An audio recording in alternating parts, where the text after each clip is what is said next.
So hello guys, आ गया है battle through the haven की 148 प्रीव्यू। यहाँ से स्टार्ट हो रहा है गू क्लैन आर्क। देख के ऐसा लगता है कुछ ज्यादा ही स्पीड पकड़ लिया है बैटल थ्रू द हेवन डांगहुआ ने। चलो देखते हैं 148 की प्रीव्यू में हम लोगों को क्या क्या देखने को मिलता है। प्रीव्यू में देखने को मिलता है सीधा फॉलिंग स्टार पवेलियन। 148 प्रीव्यू को एक्सपीरियंस करने से पहले हम थोड़ी सी 147 की थोड़ी सी प्रीव्यू को रिव्यू कर लेते हैं। आपको समझने में बहुत आसानी होगी। हमने देखा था सोयान जो कि व्हाइट थंडर पुल से भाग रहा था और उसके पीछे ब्लैक थंडर बोल्ट लगे हुए थे जो देखने में ड्रैगन जैसे लग रहे थे। देखो ये जो ब्लैक थंडर बोल्ट थे लगे हुए थे जीनानन एकेडमी की प्रिंसिपल मिंग के पीछे। फिर सोयान को देख के हेडमास्टर मिंग भी उसके पास ही आ जाता है और उसकी स्ट्रेंथ 5 स्टार दोसंग में देख के वो खुद भी बहुत ज्यादा शॉक हो जाता है। और फिर सोयान भी उनकी बनाई हुआ पोर्टल में से बाहर निकल जाता है जहाँ से हेचिन उसको बाहर निकल के ले जाता है। पर हेडमास्टर हेचिन के सामने नहीं आते हैं। अब वापस आने के बाद चिंगलिन भी रिट्रीट से वापस आ चुकी थी और इसीलिए वो लोग वापस आ जाते हैं फॉलिंग स्टार पवेलियन। और हमें इसी का एक सीन दिखाया गया है जहाँ पर फैंगजियान और मास्टर याओला सोयान का इंतजार कर रहे थे। सोयान को देख के फैंगजियान बोलता है तुम्हारा ऑरा तो पहले से भी और भी पावरफुल हो गया है। फिर अगले सीन में मास्टर याओला सोयान को एक ब्लैक कलर का टोकन देता है जिसे देख के सोयान कुछ ज्यादा ही खुश हो जाता है। ये एक इनविटेशन है और ये इनविटेशन आया है गू क्लैन से उनकी कमिंग एज सेरेमनी में शामिल होने के लिए, क्योंकि मास्टर याओला की कल्टीवेशन हाफ सेंट तक चला गया था। इसीलिए इस इनविटेशन को मास्टर याओला के लिए भेजा है। लेकिन जाएगा कौन? हमारा हीरो सोयान। और एक वजह है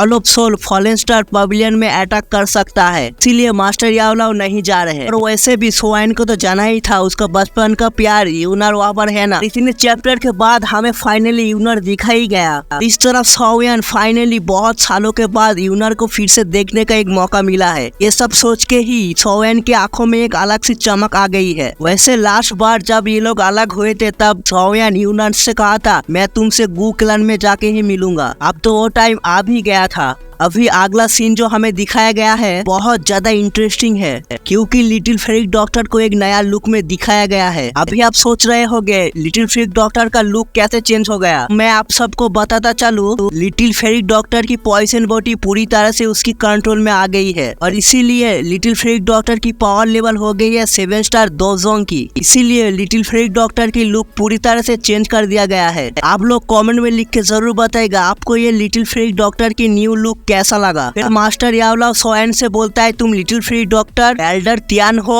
और चिंगलिंग को भी अपने साथ में गुरुलम में लेके जाओ। और इस टाइम में एल्डर तियान हुआ की पावर भी बहुत ज्यादा बढ़ गई है और उनका पावर लेवल है 6 स्टार दोजोंग की। और हो भी क्यों ना, मास्टर याओला ने उसको पिल खिलाकर इतना ज्यादा स्ट्रॉन्ग जो बना दिया। फिर हम बात करें चिंगलिंग की, उसकी भी पावर हो गया है 6 स्टार दोजोंग की, क्योंकि उसने एंशिएंट हेवनली सर्पेंट की सोल को रिफाइन कर लिया है। और इस वक्त सोयान का पावर लेवल है 5 स्टार दोजोंग की। और इन चारों में से सबसे ज्यादा कमजोर सोयान ही है कल्टीवेशन की बात करें तो, क्योंकि फाइट में तो इन चारों को भी बाप निकलेगा सोयान। चलो इस वीडियो का मेन इवेंट तो अभी से शुरू होगा, क्योंकि अभी दिखाया गया है हमारे यूनर, यहाँ पे यूनर एक बड़े से हॉल में बहुत सारे एल्डर के सामने खड़ी हुई थी और इनकी मेन टॉपिक है यूनर की शादी के बारे में। वो एल्डर सोयान के साथ यूनर की शादी नहीं कराने चाहते, क्योंकि सोयान के पास दोदी ब्लड लाइन नहीं है ना, इसलिए। और इसी बात में यूनर को गुस्सा भी आ जाता है, जो हमें इस सीन में देखने को भी मिलता है, जहाँ पर यूनर की बॉडी से पूरी फ्लेम ऑरा निकल रहा है और ऐसा लग रहा है बहुत ज्यादा गुस्से में है। और सामने रहे एल्डर से बोलती है मैं शादी करूंगी तो ब्रदर सोयान से ही। और इस सीन को देख के तो साफ पता लग रहा है यूनर सोयान के लिए कितना ज्यादा सीरियस है। और यूनर की ऐसी पावर को देख के लगता है अभी उसकी पावर 8 स्टार दोजोंग की पीक तक तो पहुंची गई होगी। फिर हमें अगला सीन दिखाया जाता है गू क्लैन की सिटी गेट का, जहाँ पर सोयान का टीम वहाँ पर आने ही वाला था, जो देख के ब्लैक शर्मर आर्मी का कमांडर सीधा उन चारों के ऊपर हाई प्रेशर देने लगता है। और हम देखते हैं इन प्रेशर में से उन लोगों की कोई घंटा भी फर्क नहीं पड़ता, क्योंकि उस कमांडर का स्ट्रेंथ है 1 स्टार दोजोंग और उन चारों में से सबसे कमजोर सोयान ही है जो कि 5 स्टार दोजोंग। और इसीलिए उन चारों को उस प्रेशर से कुछ भी घंटा फर्क नहीं पड़ता। और उस कमांडर को ऐसे अटैक करते हुए देख के सोयान से अपने गर्दन को ऐसे चटकाता है। अभी उस कमांडर की गर्दन चटकेगी या हड्डी टूटेगी ये तो हमें एपिसोड में ही पता चलेगा। यहीं पर ही प्रीव्यू खत्म हो जाता है। अगर आपको गूगलन की पूरी नॉवेल वीडियो चाहिए तो प्लीज मुझे कमेंट में लिख के जरूर बताइएगा, मैं उसको अच्छे से एक्सप्लेन कर दूंगा, क्योंकि ये गूगलम आर्क सच में बहुत ज्यादा इंटरेस्टिंग होने वाला है और हमें एंसेस्टर साउजन को भी दिखाया जाएगा। इसीलिए आप लोग इंटरेस्टिंग हो तो प्लीज सब्सक्राइब करो और शेयर करो, कमेंट के लिख के बताना आपको गूगलम का आर्क चाहिए या नहीं। मैं मिलता हूँ आपको नेक्स्ट वीडियो में, तब तक के लिए सी यू सून।